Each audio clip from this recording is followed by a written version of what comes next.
আপনারা গত কয়েকদিন থেকে একটা গুঞ্জন ঢাকাতে শুনেছেন, দেখতে পাচ্ছেন সামাজিক যোগাযোগ মাধ্যমে যে অন্তর্বর্তীকালীন সরকারের প্রধান উনি পদত্যাগ করবেন, করছেন, করতে পারেন, এরকম একটা গুঞ্জন চলছে। এবং এর কয়েকদিন আগে আপনারা দেখলেন যে জাতীয় নিরাপত্তা উপদেষ্টা, পররাষ্ট্র স্বরাষ্ট্র উপদেষ্টা এবং তিন বাহিনী প্রধানের সাথে অন্তর্বর্তীকালীন সরকারের প্রধান প্রফেসর ইউনূসের একটা মিটিংও হয়েছে। মিটিং হবার আবার এক দুই দিন পরে অফিসার্স অ্যাড্রেস ছিল, সেখানে প্রধান সেনাপতির বরাতে বেশ কিছু বক্তব্য আপনার সামাজিক যোগাযোগ মাধ্যমে এসছে যে উনি কি বলেছেন তার অফিসারদের উদ্দেশ্যে। এটার কোনো অফিসিয়াল স্টেটমেন্ট আইএসপিআর এর থেকে দেওয়া হয়নি। আমরা যদি মনে করি যে ওটা উনি বলেছেন সেই রকম সাপেক্ষেই আমরা রেসপন্স করব আর কি। বাট একই রকম বিভিন্ন বক্তব্য উনি বিভিন্ন সময় দিয়েছেন, বিভিন্ন ইন্টারভিউতে। নির্বাচন কতদিনের মধ্যে হওয়া উচিত, নির্বাচনে আওয়ামী লীগের অংশগ্রহণ ইনশিওর করা উচিত, ইনক্লুসিভ হওয়া উচিত, এই সরকারের মেয়াদ বেশি দিন থাকা উচিত না, এইসব ব্যাপারে উনি কথাবার্তা এর আগে অনেকগুলো বলেছেন। প্রথম কথা হচ্ছে যে আমরা মনে করি যে বাংলাদেশ রাষ্ট্রে যারা আইন শৃঙ্খলা বাহিনীর ফোর্স আছেন, ইনক্লুডিং সভরেন ফোর্সেস, যারা ধরেন পুলিশে দায়িত্ব পালন করেন, র্যাবে দায়িত্ব পালন করেন, আনসারে, গোয়েন্দা সংস্থাতে, বিজিবিতে, সশস্ত্র বাহিনীতে, দেশের রাজনীতি নিয়ে পাবলিক ফোরামে কথা বলার কোনো এখতিয়ার ওনাদের নাই, ফুল স্টপ। এইটা বিয়ন্ড দেয়ার জুরিসডিকশন। আর্ম ফোর্সেসের রেসপন্সিবিলিটি হচ্ছে যেই সরকার যখন বৈধতার সাথে ক্ষমতায় থাকবেন তার হুকুম মেনে চলা। এর বাইরে যদি কোনো কনসার্ন ওনাদের থাকেন, সেটা ওনারা ইনডোরে সরকার প্রধান, প্রতিরক্ষা মন্ত্রী যে থাকেন, জাতীয় নিরাপত্তা উপদেষ্টা যিনি থাকেন, যার সাথে যতটুকু রেলেভেন্ট তার সাথে ততটুকু শেয়ার করবেন। এটা হচ্ছে একটা গণতান্ত্রিক ম্যাচিওর পরিপক্ক রাষ্ট্রের অভ্যেস। আপনারা দেখবেন যে আমি নিজে ইরাক ওয়ারের বিরুদ্ধে মিছিল মিটিং করেছি লন্ডনে ছাত্র থাকা অবস্থায়। একটা অবৈধ যুদ্ধ, ব্রিটিশ পার্লামেন্টে শত শত এমপিরা এই যুদ্ধের বিপক্ষে ভোট দিয়েছে, রাস্তাঘাটে প্রতিবাদ হয়েছে, লক্ষ লক্ষ মানুষ মিছিল মিটিং করেছে। কিন্তু আমি কোনোদিন শুনি নাই ওইখানকার আর্ম ফোর্সেস, পুলিশ অথবা কোনো বাহিনী, গোয়েন্দা সংস্থা ন্যূনতম কোনো কথা কখনো বাইরে পাবলিক স্পেয়ারে বলেছে। আপনি দেখবেন আমেরিকাতে একটা যুদ্ধবাজ জাতি, এই দেশ দখল করে, ওই দেশ দখল করে, ওইখানে তেল চুরি করতে যায়, ওই দেশে টস লাগায় দিয়ে আসে, এত অবৈধ যুদ্ধ করে, কিন্তু তার সেনাবাহিনী, তার সশস্ত্র বাহিনী, তার গোয়েন্দা সংস্থাকে কখনো পাবলিকলি বলতে শুনেছেন যে হোয়াইট হাউস থেকে যেটা বলা হচ্ছে, স্টেট ডিপার্টমেন্ট থেকে যেটা বলা হচ্ছে, পেন্টাগন থেকে যেটা বলা হচ্ছে সেটা অন্যায্য, অবৈধ, বলা উচিত না? অতএব যদি সত্যি সত্যি এই কথাগুলো সামাজিক যোগাযোগ মাধ্যমে যেগুলো এসছে উনি অ্যাড্রেসে বলে থাকেন, উনি এখতিয়ার বহির্ভূত কাজ করেছেন এবং অন্তর্বর্তীকালীন সরকারকে চ্যালেঞ্জ করাটা হচ্ছে একটা মিলিটারি কুয়ের সামিল, যেটা করবার ন্যূনতম কোনো অধিকার, এখতিয়ার 24-এর গণ অভ্যুত্থান ওনাকে দেয় নাই, কাউকে দেয় নাই বাংলাদেশে। এবং উনি বিভিন্ন বক্তব্যে বলেছেন যে আমি অভিভাবকহীন। আপনার অভিভাবকহীনতার প্রশ্ন আসতেছে কোত্থেকে? দেশে তো সংবিধান সাসপেন্ড হয়নি এখনো, দেশে অন্তর্বর্তীকালীন সরকার আছে। উনি বলছেন যে এই সরকারের ম্যান্ডেট নাই। ম্যান্ডেট নাই তো চট্টগ্রাম বন্দর, এইটা সেইটা, এগুলো নির্বাচিত সরকারকে করতে হবে। ম্যান্ডেটের প্রশ্ন আলোচনা করবার জন্য উনি কে? ম্যান্ডেট আলোচনা করবে পলিটিক্যাল পার্টিস, ম্যান্ডেট আলোচনা করবে সাধারণ মানুষ, ম্যান্ডেট আলোচনা করবে। আর ম্যান্ডেট নাই মানে কি? গণ অভ্যুত্থান ইটসেলফ একটা ম্যান্ডেট। যা বাংলাদেশের ইতিহাসের সবচেয়ে ম্যান্ডেটওয়ালা সরকার হচ্ছে এই সরকার, যে সক্রিয় প্রত্যেকটা রাজনৈতিক দল যেই সরকারকে অনুমোদন দিয়েছে, সম্মতি দিয়েছে শাসন করবার জন্য। বাংলাদেশে 53 বছরের ইতিহাসে এই রকম ম্যান্ডেটওয়ালা কোনো সরকার আসে নাই। সেই সরকারকে সে বলছে সরকারের নাকি ম্যান্ডেট নাই। আপনি কথাগুলো বলেন কোত্থেকে, পান কোথায়? এগুলো তো ইন্ডিয়ান ন্যারেটিভ। গত 10 মাস থেকে ইন্ডিয়ার গণমাধ্যমে আমরা যা যা শুনছি, যেই যেই বক্তব্য, যেই যেই শব্দে শুনছি, উনি এগুলো বলছেন। এই দিল্লির গোলামি থেকেই তো আমরা মুক্ত হয়েছি 1400 শহীদের জীবনের বিনিময়ে 2024 সালে। অতএব এই ইন্ডিয়ান ন্যারেটিভকে আবার ফিরায় নিয়ে আসার চেষ্টা করাটা হচ্ছে মির্জাফর আর লেন্দুব দর্জির মতো বাংলাদেশকে বিক্রি করে দেওয়ার চক্রান্ত। 111-এর সময় আমরা দেখেছি ফখরুদ্দিন, মঈনুদ্দিন মিলে কিভাবে প্রণব মুখার্জির দরগায় গিয়ে ঘোড়ার বিনিময়ে বাংলাদেশ রাষ্ট্রটাকে লিখে দিয়ে আসছিল। অতএব আমরা সকল বাহিনীকে বলছি, দয়া করে পেশাদারিত্বের সাথে দায়িত্ব পালন করবেন। আপনার যদি কোনো কনসার্ন থাকে আপনি উপদেষ্টার সাথে বসবেন, প্রধান উপদেষ্টার সাথে বসবেন, তাকে বলবেন দেশের স্বার্থে এটা হওয়া উচিত, এটা হওয়া উচিত না। পাবলিক ফোরামে আপনার অফিসারদেরকে ইনসাইট করা, তাদেরকে উত্তেজিত করা, তাদেরকে প্রভোক করার বক্তব্য দিয়ে, এবং আপনি 1 তারিখ থেকে নির্বাচিত সরকার চান, আপনি কে এটার? 1 জানুয়ারি থেকে আমি নির্বাচিত সরকার দেখতে চাই, আপনি কে এটা কথাটা বলার? আপনার তো এখতিয়ার নাই। এটা পলিটিক্যাল পার্টি বলতে পারবে, বিএনপি 1000 বার বলতে পারে যে আমি 1 আগস্ট থেকে নির্বাচিত সরকার দেখতে চাই। এটা জামাত বলতে পারে যে আমি 1 নভেম্বর থেকে নির্বাচিত সরকার দেখতে চাই। 100,000 বার বলতে পারে, কিন্তু কোনো আর্ম ফোর্সেস এই কথা বলতে পারে না, পুলিশ বলতে পারে না, র্যাব বলতে পারে না। প্রজাতন্ত্রের কর্মচারীকে প্রজাতন্ত্রের কর্মচারীর ভাষায় কথা বলতে হবে। রুলস অফ এঙ্গেজমেন্ট আছে আমার সংবিধানে, আমার কাজের বিধিমালাতে পরিষ্কার করে বলে দেওয়া আছে।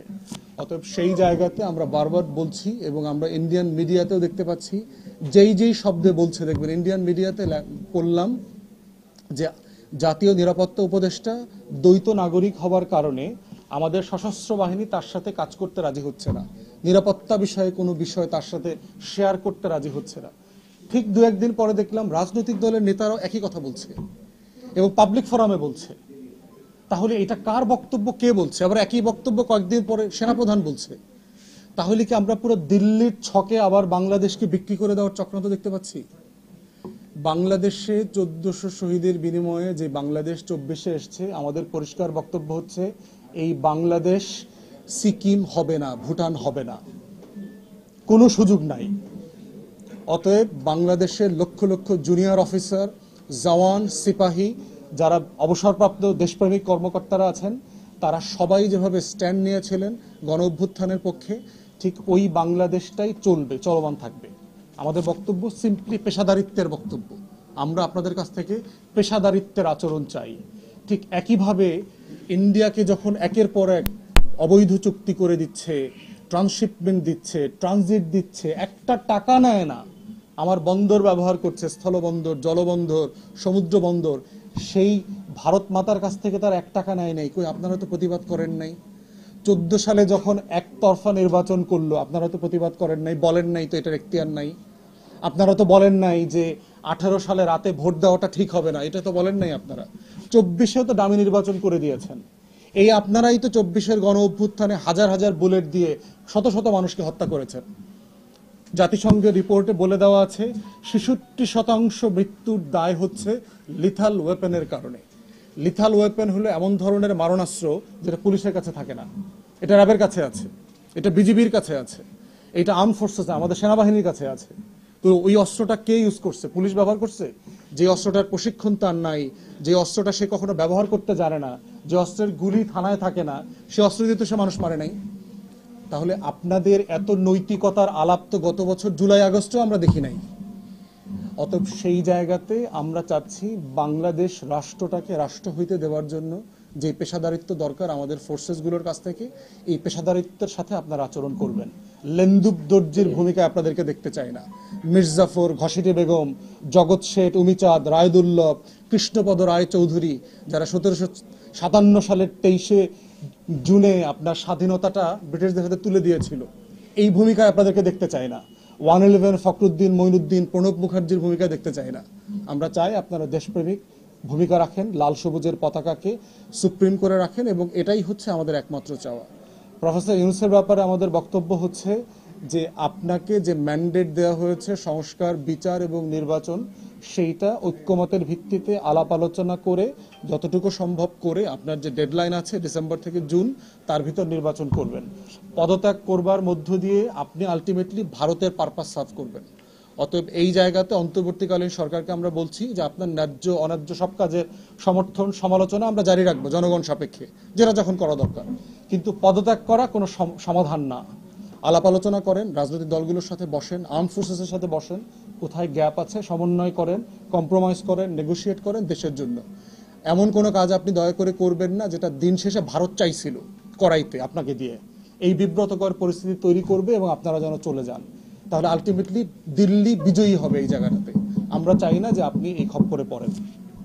তৃতীয়ত হচ্ছে যে নির্বাচনের ডেডলাইনের ব্যাপারে বারবার প্রেশার ক্রিয়েট করে যে অস্থিরতা তৈরি করা হচ্ছে, আমরা মনে করি যে প্রফেসর ইউনূসের প্রতি এখনো আস্থা হারানোর মতো কোনো বাস্তবতা তৈরি হয়নি। উনি একটা ডেডলাইন দিয়েছেন, আপনাকে যদি আমি একদিন দাওয়াত দেই যে ভাই আগামী সপ্তাহের কোনো একদিন আপনাকে আমি খাওয়াবো, প্রত্যেক দিন প্রতি ঘন্টায় আমাকে যদি এটা আপনি মনে করায় দেন যে ভাই সময় বলেন 12টায় না 1টায় কি দিয়ে খাওয়াবেন, মোরগ পোলাও খাওয়াবেন না যমুনা থেকে মাছ আনবেন, মাছকে চলন বিলেট ওই মাছ খাওয়াবেন না ওই মাছ খাওয়াবেন, এগুলো অভদ্র আচরণ।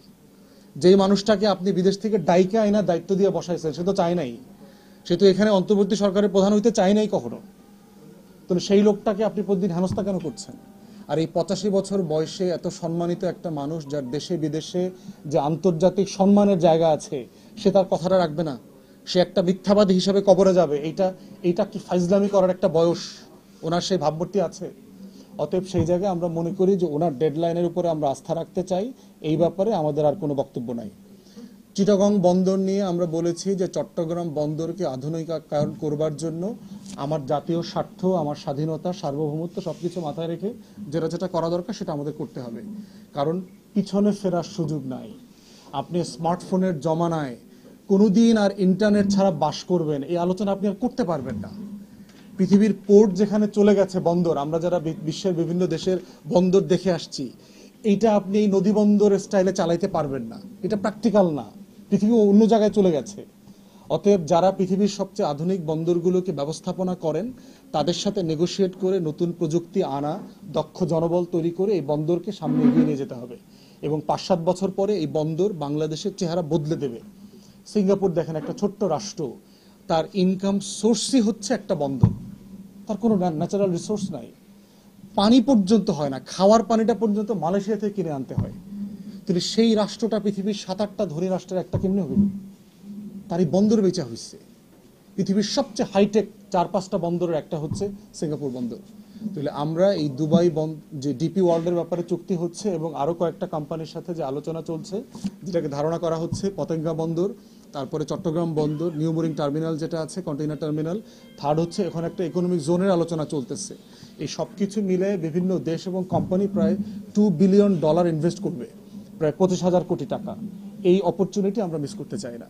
আর কথায় কথায় এগুলোর ভিতরে ষড়যন্ত্র খোঁজা, দেশ বেচা দিবে, ভাই আমেরিকা এত শক্তিশালী দেশ, সে চিটাগং বন্দরে ঢুকতে চাইলে আপনি কোনোভাবে ঠেকাইতে পারবেন না। সে তার এত ইনস্ট্রুমেন্ট আছে, সে এত পাওয়ারফুল প্লেয়ার, আপনি কিচ্ছু করতে পারবেন না। আপনার বাংলাদেশ বন্দর রাইখাই বাংলাদেশিদের হাতেই সে এখানে খেলতে পারবে। কারণ দালাল এই দেশে অভাব নাই ভাই। এই দেশ বেচছে কারা গত 17-18 বছর ধরে? এই বাংলাদেশিরাই তো, সবুজ পাসপোর্টধারীরাই তো দেশ বেচছে। দেশের টাকা লুটপাট করছে কারা? বাংলাদেশিরাই তো বেচছে। অতএব ওইটা আপনি ঠেকাইতে পারবেন না। ওইটা যেটা করতে হবে, আমাদের নিজস্ব সিকিউরিটি সিস্টেম ডেভেলপ করতে হবে। ডেভেলপ করে আমার স্বাধীনতা, সার্বভৌমত্ব, আমার মেরিটাইম সিকিউরিটি রক্ষা করতে হবে। মানবিক করিডোরের ব্যাপারে আমরা বলছি যে রোহিঙ্গাদের প্রতি আমাদের মানবিক আচরণ করতে হবে, তাদেরকে নিরাপত্তার স্বার্থে সম্মানজনকভাবে প্রত্যাবর্তনের জন্য যা যা করা দরকার আমাদের করতে হবে। But at the same time আমাদের এই অঞ্চলকে ঘিরে কোনো পরাশক্তির ছায়া যুদ্ধ ক্ষেত্র আমরা এই অঞ্চলকে হইতে দেব না। এটা হচ্ছে আমাদের বটম লাইন। আমরা রোহিঙ্গাদের প্রতি মানবিকও থাকবো, কিন্তু আমাদের এই আরাকান সীমান্ত ধরে, রাখাইন সীমান্ত ধরে এই অঞ্চলে অস্ত্র লেনদেন এবং যুদ্ধ, এই দেশের সাথে সেই দেশের, বে অফ বেঙ্গলে অমুককে ঢুকতে দিব না, এই যুদ্ধক্ষেত্র আমরা হইতে দিব না।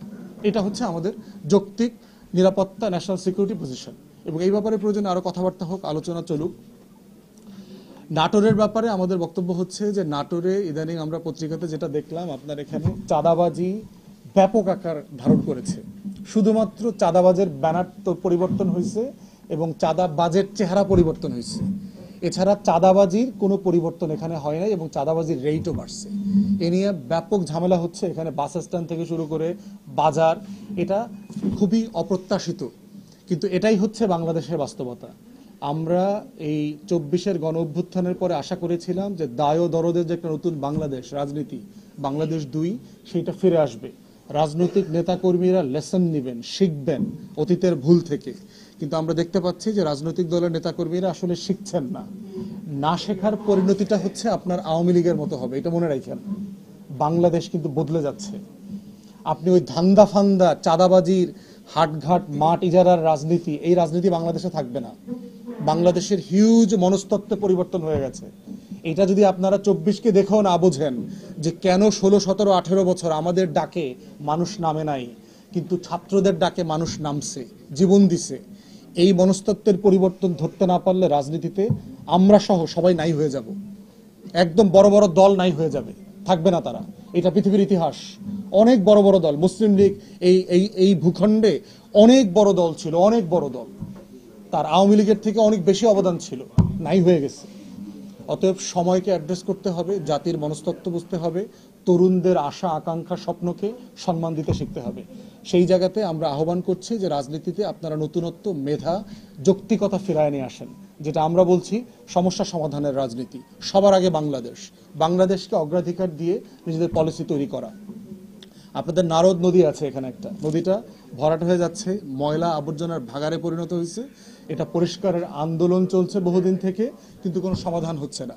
আমরা অন্তর্বর্তীকালীন সরকারের যে পরিবেশ মন্ত্রী আছে, নদী বিষয়ক মন্ত্রী আছে, উপদেষ্টা আছেন, তাদেরকে আহ্বান করছি যে আপনারা অবিলম্বে এই বিষয়টা নিয়ে কাজ করেন। এটা নিয়ে যে টাকা আনতেছেন, এটাকে পরিষ্কার পরিচ্ছন্ন করার, আর এগুলো লুটপাট করে সবাই মিলে খাচ্ছেন, এই লুটপাটটা বন্ধ করেন দয়া করে। আমরা এক্সপোজ করব যে এখানে কোন কোন কর্মকর্তা কত টাকা কোন কোন বাজেট এনে কোন, এই বিষয়ে আপনারা কি বলবেন? হ্যাঁ, মূল বিষয় হচ্ছে যে আমরা বারবার বলছি যে সেনাবাহিনী একটা চরম মিথ্যাচার করছে, এটা আমরা বারবার বলেছি, এবং এটা প্রমাণ হচ্ছে জাতিসংঘের মানবাধিকার দপ্তরের প্রতিবেদন। সেখানে বলে দেওয়া আছে 1400 শহীদের ভিতরে 66% লোক মারা গেছে মারণাস্ত্র, লিথাল ওয়েপন শব্দটা ব্যবহার করেছে। এখন লিথাল ওয়েপন ব্যবহার করে কে? আপনার 7.62 ব্যারেলের যে লম্বা গুলিটা পাওয়া গেছে, যে এটা মিলিটারি এক্সপার্টরা বলছে যে একটা গুলি 3 জন 4 জন 5 জন লোক পর্যন্ত মেরে ফেলতে পারে, তার স্পিড এত হাই, এবং 5 কিলোমিটার দূর থেকে পর্যন্ত আপনি গুলিটা ছুটতে পারবেন। এবং আমরাও বিভিন্ন সময় শুনেছি যে একই গুলিতে 2 জন 3 জন করে পড়ে গেছে। যারা প্রোটেস্টার ছিলেন, প্রতিবাদ করেছেন, তারা এই কথাটা বলেছেন। এই গুলিটা কে ছুটছে? এটা তো পুলিশের কাছে নাই। তাহলে যেই গুলিটা পুলিশের কাছে নাই, যেই অস্ত্রটা পুলিশ ব্যবহার করে না, যেইটা ব্যবহার করবার প্রশিক্ষণ তার নাই, এটা আর কে ব্যবহার করতে পারে? আর্ম ফোর্সেসের অফিসার ছাড়া এটা ব্যবহার করতে পারার কোনো অপশনই নাই। অতএব এই মিথ্যাচারে না গিয়ে দয়া করে পেশাদারিত্বে ফিরে আসেন যে হ্যাঁ ভুল হয়েছে। আমার কিছু কিছু অফিসার গুম খুন 800 আয়নাঘর বানাইছে, আমার অফিসাররা এক্সট্রা জুডিশিয়াল কিলিং করছে, যারে তারে ধৈরা নিয়ে হাজারে হাজারে লাশ গুম করছে, এটা আমাদের ফোর্সেসরা করছে। এইটা স্বীকার করে বিচার করেন, বিচার করে লেসন নেন, নিয়ে আবার পেশাদারিত্বে ফিরে আসেন। ভুলের উপরে থাকাটা পেশাদারিত্বের লক্ষণ না। ভুল হয়েছে এটা স্বীকার করেন। আপনারা রাতের ভোট কইরা দিছেন, আপনারা আওয়ামী লীগ দিল্লির গোলামি করছেন গত 17-18 বছর, স্বীকার করেন ভুল হয়েছে, জাতির কাছে ক্ষমা চান, ক্ষমা চেয়ে এখন পেশাদারিত্বে ফিরে আসেন। যাদের ব্যাপারে ওয়ারেন্ট হয়েছে আপনি দেখছেন, এই মানবতা বিরোধী অপরাধের ট্রাইব্যুনাল থেকে ডিজিএফআই এর 5 জন চিফের ব্যাপারে আপনার ওয়ারেন্ট ইস্যু করা হয়েছে, কাউকে গ্রেফতার করতে দিচ্ছে না। এটা কি ধরনের আচরণ? আপনি কেন আপনার ফোর্সের অফিসারকে বিচারের ঊর্ধ্বে মনে করেন? তাহলে আমরা যে কারণে বড় বড় রাজনৈতিক দলগুলো সমালোচনা করছি যে তারা রাজনৈতিক বিবেচনায় বিচার করতে দেয় না, ন্যায় বিচার করতে দেয় না, আসামি ছুটায় নেয়, মিথ্যা মামলা করে হেনস্থা করে, তাহলে আপনার সাথে বাকিদের তুলনা পার্থক্যটা কোথায় হইল? আমরা তো এই বাংলাদেশ চাই নাই। এই জন্য এটা হয়েছে, এটা অস্বীকার করার কোনো সুযোগ নাই। বাট আমরা চাই ভুল স্বীকার করে বিচারের মুখোমুখি করে ফিরে আসেন, নিজেরা সংশোধিত হন। সরকার কোনো ব্যবস্থা নেবে না, চুপ করে বসে থাকবে যে না আমার তো এটা কোনো ম্যান্ডেট নাই, আমি তো নির্বাচন করতে আসছি। বজ্রপাতে 100-200 লোক মারা গেল, সরকার কোনো ব্যবস্থা নেবে? তো বাংলাদেশের অর্থনীতির প্রাণকেন্দ্র হচ্ছে আপনার চট্টগ্রাম বন্দর, দেশের ইকোনমি কলাপস করছে। আপনি কি এখানে লক্ষ লক্ষ মানুষের চাকরি তৈরির জন্য চেষ্টা করবেন, না বসে থাকবেন যে আমি অর্থনীতির দিকে তাকাবোই না, ব্যাংক লুটপাট হয়ে গেছে, থাক, কোনো সমস্যা নাই, আমি সংস্কারের চেষ্টা করবো না? বিতর্ক তৈরি করা হচ্ছে। কোনো টেকনিক্যাল পয়েন্ট শুনছেন কিনা এখন পর্যন্ত আপনারা যে এইটা দিলে আমরা টাকার অঙ্কে পেশাদারিত্বে কিভাবে কিভাবে দেশ ক্ষতিগ্রস্ত হবে? এটা নিয়ে আমি তো পড়াশোনা করেছি, আমি সিঙ্গেল স্টেটমেন্ট শুনি নাই ষড়যন্ত্র ছাড়া। হ্যাঁ এইভাবে দিলে সাম্রাজ্যবাদ আসবে, এইভাবে দিলে এখানে ওইটা হবে সেইটা হবে, এখানে আমেরিকা ঘাঁটি গাড়বে, এগুলো সেগুলো। আপনার টেকনিক্যাল পয়েন্ট কি?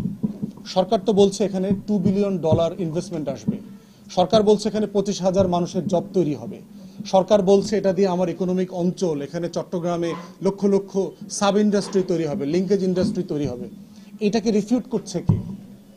তাহলে আমি যখন একটা বিষয়ের সমালোচনা করব, আমাকে তো যৌক্তিকতা, আমার তো স্ট্যাটিস্টিক্স দরকার, পরিসংখ্যান দরকার। কেন আমি একটা ভালো কাজের সুযোগ পাওয়ার পরে কাজটা করব না? ধরেন একটা কোম্পানি এখন বিনিয়োগ নিয়ে $1 বিলিয়ন ইনভেস্ট করতে আসছে, এখন আমরা কি বলবো যে না এটা আমার অন্তর্বর্তীকালীন সরকারের কাজ না, আপনি নির্বাচিত সরকারের সাথে যোগাযোগ করেন? রাষ্ট্রকে এইভাবে চলে না, রাষ্ট্র তার সব কিছুকে চলমান রাখতে হবে, যেটা চলছে এটাকে আরো ভালো করতে হবে। এটাই তো সংস্কার, যে আপনার চট্টগ্রাম বন্দরটা ফাংশন করছে না, এইখানে রাজনীতিবিদ, রাজনৈতিক নেতা, শ্রমিক সংগঠনের লুটপাটের সাম্রাজ্য তৈরি হয়েছে। গত 10 মাসে হাজার হাজার কোটি টাকা লুটপাট করছে এখান থেকে রাজনৈতিক দলের নেতারা এবং শ্রমিক সংগঠন। আমি ব্যক্তিগতভাবে জানি, আমি নাম বলছি না, নাম ধরে ধরে বলতে পারবো কার কোম্পানি কতশো কোটি টাকা এখান থেকে লুটপাট করছে। অত ওই জায়গাটা আমার বোঝা দরকার যে টেকনিক্যাল পয়েন্টে দেশের ক্ষতি হবে কোথায়। আমি দেশের কোনো ক্ষতি দেখতে পাচ্ছি না। শুধুমাত্র সাম্রাজ্যবাদ আসবে, আপনি এই যে মানে লোক দেখানো, ওই যে বাঘ আসলো, সিংহ আসলো, ধরে নিয়ে গেল, এটা তো আপনি এই জমানাতে তো আপনি করে রাখতে পারবেন না, এটা ওয়ার্ক করবে না তো। অতএব সেই জায়গাতে আমরা বোধ করছি দেশের স্বার্থে সিদ্ধান্ত নেওয়া হয়েছে, বাট আমাদের কন্টিনিউ প্রশ্ন করে যেতে হবে তারা জাতীয় স্বার্থ ক্ষুণ্ণ করছে কিনা কোনোভাবে, আমাদের নজরদারিতে রাখতে হবে, আমাদের নিরাপত্তা কোনোভাবে লঙ্ঘিত হচ্ছে কিনা। যদি লঙ্ঘিত হয় আমরা আবার কথা বলবো, আবার আওয়াজ তুলবো। এই জন্য হচ্ছে রাষ্ট্র এমন একটা ব্যাপার যে আপনার প্রয়োজনীয় প্রত্যেকটা বিষয় চলমান রাখতে হবে। আপনি কোনোটা বলতে পারবেন না, যেহেতু আমি অন্তর্বর্তীকালীন সরকার, ভাই এটা আমি করবো না, খুন হয়েছে, আচ্ছা ঠিক আছে, নির্বাচিত সরকার আসুক, তারপর সে বিচার করবে। বরং আমি বোধ করছি এটা সংস্কারের অংশ। দেখেন, এনবিআর বাংলাদেশের সবচেয়ে দুর্নীতিবাজ একটা প্রতিষ্ঠানের একটা অংশ। কিছু আইনজীবী, কিছু অ্যাকাউন্টেন্ট, কিছু কাস্টমস কর্মকর্তা মিলে বাংলাদেশকে তার 10 ভাগের 1 ভাগও কর আদায় করতে দিচ্ছে না। আমাদের পার্টির একসময় যিনি আহ্বায়ক ছিলেন FM সোলাইমান চৌধুরী, উনি এনবিআর এর চেয়ারম্যান ছিলেন। উনি বলছেন যে আমার প্রতি বছর যে পরিমাণ রাজস্ব আদায় হয়, বর্তমান কাঠামোতে কোনো করের আওতা না বাড়ায়া, কর দাতা কোনো সংখ্যা না বাড়ায় আপনি এর থেকে 10 গুণ বেশি টাকা উঠাইতে পারবেন। টাকাগুলো কোথায়, কার পকেটে যাচ্ছে এগুলো? সরকার আসছে, রিফর্ম করলো, আপনি দেখেছেন যে এনবিআর ভেঙে দিয়েছে, ভেঙে দিয়ে 2টা সেকশন করলো, যে একটা হচ্ছে পলিসি মেক করবে আর একটা হচ্ছে পলিসি ইমপ্লিমেন্ট করবে। এ দিয়ে লুটপাটটা বন্ধ হবে। দেখেন আন্দোলনকারীরা কি করলো, ঐক্যবদ্ধ হয়ে গেছে। সব চোর, যত কাস্টমস চোর আছে সব চোরের একতাবদ্ধ হয়েছে। এই চোরদেরকে সমর্থন দিচ্ছে রাজনৈতিক দলের নেতাকর্মীরা, যে না আমরা এই রিফর্ম এখন করার দরকার নাই। কিন্তু আপনার এজেন্ডাই তো ছিল সংস্কার, আপনি প্রতিষ্ঠানগুলোতে গড়বেন নতুন করে, কিন্তু কেন করা যাবে না এইটার কোনো বক্তব্য শুনেছেন? এটা রিফর্ম করলে রাষ্ট্রের কি ক্ষতি হবে, দেশের কি ক্ষতি হবে, আমার কর আদায় কিভাবে কমে যাবে, সে আলোচনা কি কোথাও দেখেছি? দেখি নাই। তাহলে আপনি সংস্কারটা আসলে করতে দিচ্ছেন না আমাদেরকে। তাহলে রাষ্ট্রের এজেন্ডা ছিল তো সংস্কার, বিচার, নির্বাচন। তাহলে প্রত্যেকটা প্রতিষ্ঠানের ব্যাপারে যদি আমরা এখন এই কথা বলি যে ভাবি অল্প কদিনের জন্য আসছেন, কেন এগুলোতে হাত দিচ্ছেন, নির্বাচন করেন, করে চলে যান। অল্পদিন তো কথা সত্য, কিন্তু প্রয়োজনীয় কাজ কি সে করবে না? কন্টিনিউ সংস্কারের জন্য সে কাজ করবে না? এটা অবশ্যই করে যেতে হবে। প্যাসেজের ব্যাপারে তাই, রোহিঙ্গাদের ব্যাপারে তাই, যে আমরা রোহিঙ্গাদের মানবিক প্রত্যাবর্তন চাই। এবং জাতিসংঘের সাথে বাংলাদেশের যেটা আলোচনা হয়েছে সেটা হচ্ছে ওখানে নির্যাতিত হয়ে লাখে লাখে বাংলাদেশে না ঢোকার থেকে যদি ওখানেই জাতিসংঘ ক্যাম্প করে দিতে পারে, সেই ক্যাম্পে বাংলাদেশ থেকে খাবারটা যাবে। মানে আমরা চাচ্ছি আমাদের এখানে যেন লোক না আসে। তো সেই রকম একটা অ্যারেঞ্জমেন্টে আমরা বিপক্ষে কেন যাব? কিন্তু আমরা এটাও বলেছি, এইটা দিয়ে অস্ত্র আচার পাচার করা, এখানে ছায়া যুদ্ধ তৈরি করা, এইটা আমরা কোনোভাবে মেনে নেব না। সেটার ব্যাপারে আমাদের সচেতন থাকতে হবে। পুলিশকে না, পুলিশ বিজিবি র্যাবের কাছে আছে, পুলিশের কাছে না। কিন্তু পুলিশ এটা কনফার্ম করছে, পুলিশের কাছে অস্ত্র ছিল না। সেটা আমরা জানি না, বাট অফিসিয়াল বক্তব্য হচ্ছে পুলিশ এই অস্ত্র ব্যবহার করে না, পুলিশের কাছে সর্বোচ্চ শটগান আছে। হ্যাঁ, মানে র্যাবের কাছে আছে, বিজিবির কাছে আছে, বিজিবির কাছে আছে।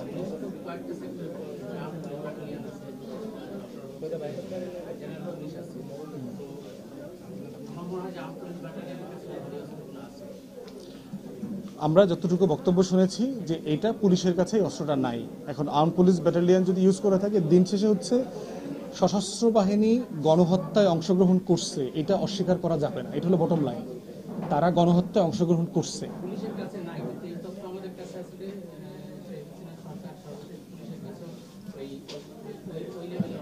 না, কিন্তু পুলিশের ট্রেনিং নাই এই কাজটা করবার জন্য। থানা পুলিশ, এপিবিএন এর আপনার সাইজ তো অনেক ছোট। এপিবিএন আপনি কত জায়গায় ডিপ্লয় করতে পারবেন? তার কয়জন সদস্য আছে? বলতেছি এপিবিএন এর কাছে তো ফিল্ডটা তো ছোট। সারা দেশের 600 থানায় বিজিবি তো পুলিশ না।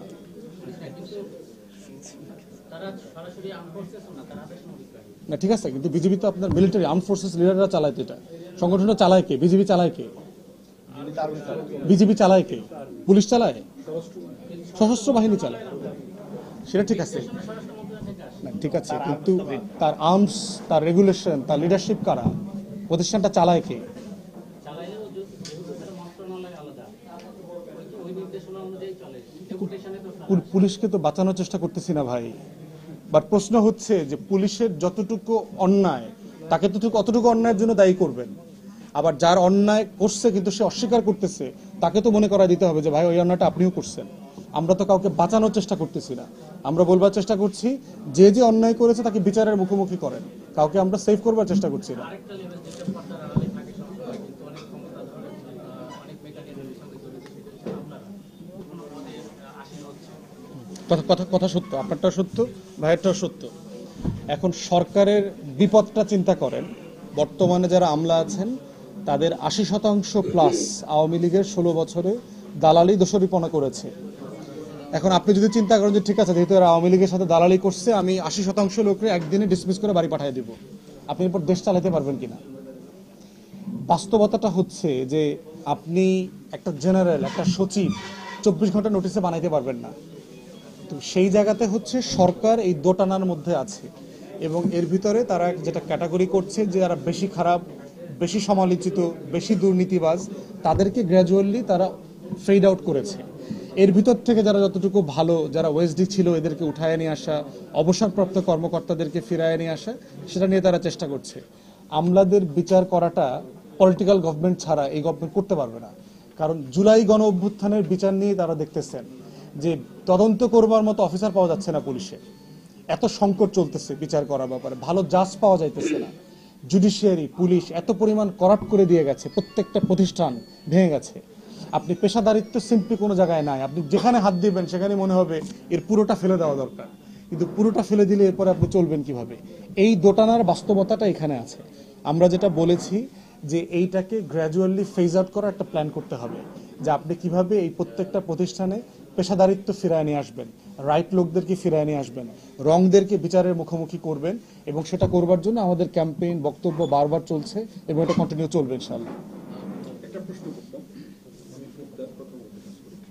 কথা হচ্ছে যে আপনি সংস্কার যে এগোচ্ছে না, যে কারণটা বলেছেন, এই কারণের সাথে একমত। বাংলাদেশের অধিকাংশ রাজনৈতিক দলের ভিতরেই সংস্কার চেতনাটা অনুপস্থিত। তারা দলগুলোই চালায় হচ্ছে আপনার হাসিনা স্টাইলে, তারা দল চালায়। তো যারা হাসিনা স্টাইলে দল চালায় তারা রাষ্ট্র সংস্কার করবে, এটা তো একটা মানে অলীক কল্পনার মতো আর কি। কিন্তু সেই জায়গাতে হচ্ছে তর্কটা জারি রাখতে হবে আর কি। যেটা হচ্ছে এই গণ অভ্যুত্থানের সবচেয়ে বেনিফিশিয়াল জায়গাটা হচ্ছে যে তরুণদের ভিতরে সংস্কার আইডিয়াটা প্রচণ্ড রকম কাজ করছে। এটা আজকের রাজনৈতিক দল যদি এই ভাষা বুঝতে না পারে, 10 বছর পর তার রাজনীতি নাই হয়ে যাবে। এটা হচ্ছে আমাদের সম্ভাবনা এবং স্বপ্নের জায়গা। দ্বিতীয়ত হচ্ছে যে এই সংস্কারকে কেন্দ্র করে যে ঐক্যমত কমিশন কাজ করছে, এবং আপনারা দেখবেন যেটা গ্র্যাজুয়াল প্রসেসে কিন্তু এগোচ্ছে, কিন্তু বিভিন্ন দাবি দেওয়াকে কৃত্রিমভাবে চাপিয়ে দিয়ে এমন একটা পরিবেশ তৈরি করছে যে সরকারকে আপনার একটা দীর্ঘমেয়াদের কাজগুলো এগিয়ে নিয়ে যাবে, না প্রত্যেক দিনের আগুন লাগানো বন্ধ করবে আর কি। এখন সরকারকে প্রত্যেক দিন প্রতিটা বিল্ডিংয়ের আগুন নিভাইতে ব্যস্ত রাখা হয়েছে আর কি, দেশি বিদেশি সব চক্রান্ত মিলে আর কি। সেই জায়গাতে রাজনৈতিক দলের ভিতরে যাদের নাম বললেন, এদের ভিতরে ভিন্ন মত আছে, তারা বিভিন্ন অনুষঙ্গ নিয়ে কাজ করছে, এক একজনের কাছে প্রায়োরিটি এক এক রকম। কিন্তু আমাদের বক্তব্য হচ্ছে যে প্রফেসর ইউনূসের নির্বাচনের ডেডলাইন পূরণ করতে হবে। ডিসেম্বর থেকে জুন যেটা বলেছেন, এই ডেডলাইনের মধ্যে ওনাকে থাকতে হবে। দ্বিতীয়ত হচ্ছে ম্যান্ডেট, যেটা সংস্কার, বিচার, নির্বাচন, এটা যতটুকু করা সম্ভব ঐক্যমতের সাথে সেটা কন্টিনিউ করে যেতে হবে আর কি। থার্ড হচ্ছে রাজনৈতিক দলগুলোর সাথে আমরাও কিন্তু ডায়ালগ করছি, কারণ একটা বিষয় দেখবেন যে আমাদের সাথে হাসিনার বিপক্ষে সম্পর্কটা ছিল একটা সাপেক্ষে, কিন্তু আওয়ামী লীগ চলে যাওয়ার পরে না রাজনৈতিক দলগুলোর ভিতরেও কিন্তু এখন কিন্তু আলোচনা বসাবসি হচ্ছে না, কারণ সবাই আরেকটা পক্ষ বেছে নিয়েছে অন্তর্বর্তীকালীন সরকারকে। তো সেই জায়গাতে রাজনৈতিক দলগুলোর ব্যাপারে আমরা বারবার বলছি যে আমরা সংলাপ চাই, নিজেরা কথা বলছি বিভিন্ন দলের সাথে, এবং এই সংলাপটা যেন রাষ্ট্রীয় পর্যায়ে যায়, কন্টিনিউ আলাপ আলোচনা তর্ক, এর কোনো বিকল্প নাই। এটা স্লো প্রসেস, সামটাইমস খুবই বিরক্তকর, সামটাইমস খুবই হতাশাজনক, কিন্তু গণতান্ত্রিক সমাজ ব্যবস্থা বিনির্মাণে এর আসলে কোনো বিকল্প নাই। এই তর্ক বিতর্ক, আলাপ, ডায়ালগ, এটার মধ্য দিয়ে সমাজকে ফিউচারে যেতে হবে, এর বাইরের কোনো অপশন নাই। শুধু এটা না, শুধু এটা না, আপনার গত মানে বেশ কয়েক মাস থেকে আওয়ামী লীগ চলে যাওয়ার পরে আমরা দেখতে পাচ্ছি যে বাংলাদেশে এখন বিচার বিভাগে কিছু নতুন মাস্তান গুন্ডার আমদানি হয়েছে, যারা বিভিন্ন রাজনৈতিক দলের ব্যানারে কোর্টে গিয়ে রীতিমতো মাস্তানি করতেছে। যেহেতু জাজরা অধিকাংশ আওয়ামী লীগের সময় অ্যাপয়েন্টেড, তারা একটা হীনমন্যতা ভোগে কখন কার চাকরি চলে যাবে, কখন কাকে ছুটিতে পাঠানো হবে, কখন কার বিরুদ্ধে সুপ্রিম জুডিশিয়াল কাউন্সিলে অভিযোগ আনা হবে, তারাও একটু খুবই হীনমন নিয়ে আপনার বিচার কার্য করে। এবং বিভিন্ন সময় আমরা দেখতে পেয়েছি, গত সপ্তাহে দেখলাম একজন সিনিয়র আইনজীবী অ্যাডভোকেট আহসানুল করিম সাহেব, উনি একটা মামলায় জিতেছেন। ওনার বিপক্ষে যারা ছিলেন, প্রথম আলোর যে ভাই বোনদের যে মামলাটা, তখন তারা ওখানে তেরে আসছেন এবং ওনাকে ঘুষি দেওয়ার পর্যন্ত চেষ্টা করেছেন কোর্টের মধ্যে, এবং তারা একটা দলের আইনজীবী সদস্য। অতএব এই গুন্ডামি মাস্তানিগুলো অলরেডি গত কয়েক মাস থেকে আমরা কোর্টগুলোতে দেখতে পাচ্ছি, এবং এটা খুবই দুঃখজনক। ইভেন আওয়ামী লীগের সময়ও যে ধরনের মাস্তানি চলছে, এই মাস্তানিটা কোনো আইনজীবীর গায়ে হাত দেওয়ার চেষ্টা করা হয়নি।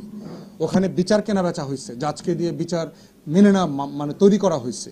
এবং এখানে এরকমও দেখলাম গত 1-2 সপ্তাহের ভিতরে যে আপনি দিবেন না কেন রায়, আপনি আওয়ামী লীগের লোক না, আপনি রাস্তা দিয়ে হাঁটবেন না, বের হবেন না বারান্দায়, আপনি কোন গেটে থাকেন, কোন বাড়িতে থাকেন, এই ধরনের কথাবার্তা বলা হচ্ছে।